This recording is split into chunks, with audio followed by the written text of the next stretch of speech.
రామ. మన దేశంలో ప్రతి వీధిలో కనీసం ఇద్దరైనా ఆ పేరుగల వ్యక్తులుంటారు. పశ్చిమ బెంగాల్ రాష్ట్రంలో అయితే ఒక ఊర్లో ఉన్న ప్రతి పురుషుడి పేరులో రామ్ ఉంటుంది. ఇక 2011 జనగణన ప్రకారం మన దేశంలో 3626 గ్రామాలు రామ అనే పేరు కలిగి ఉన్నాయి. అసలు ఈ రెండక్షరాలు ఎందుకంత పవర్ఫుల్? 7 కోట్ల మహామంత్రాలలో రామ అనే రెండక్షరాల మంత్రం శ్రేష్టమైనదని మనుస్మృతిలో ఉంది. శ్రీ మహావిష్ణువు, పరమేశ్వరుడు ఇద్దరు కలిస్తే ఏర్పడిన దివ్య మంత్రం ఇది. శ్రీ మహావిష్ణువుని స్తుతించే అష్టాక్షరి మంత్రం ఓం నమో నారాయణాయ. ఇందులో రా అనేది జీవాక్షరం. ఎందుకంటే ఈ మంత్రంలో నుంచి రా తొలగిస్తే ఓం నమో నాయనాయ అనేది అర్థం లేనిదవుతుంది. పరమేశ్వరుని స్తుతించే పంచాక్షరి మంత్రం ఓం నమ శివాయ. ఈ పంచాక్షరి మంత్రంలో మా అనేది జీవాక్షరం.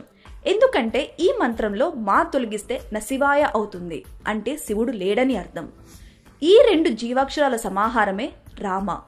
అందుకే రామ మంత్రం సర్వశక్తివంతమైన శ్రేష్టమైన ముక్తి ప్రసాద మంత్రంగా చెప్తారు. ఒక దేవుడి నామం తలుచుకుంటే ఆ దేవుడు మాత్రమే పలుకుతాడు. కానీ శ్రీరామ అనే నామం జపిస్తే 6 దేవతలు పలుకుతారు. శ్రీ అంటే లక్ష్మీదేవి, రామ అంటే రాముడు పలుకుతారు.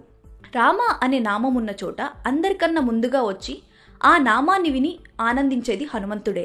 శివుడు హనుమంతుడి రూపంలో భూలోకానికి రామసేవ కోసం వస్తున్నప్పుడు పార్వతీదేవి నాకు ఆ అదృష్టం కావాలని కోరిందట.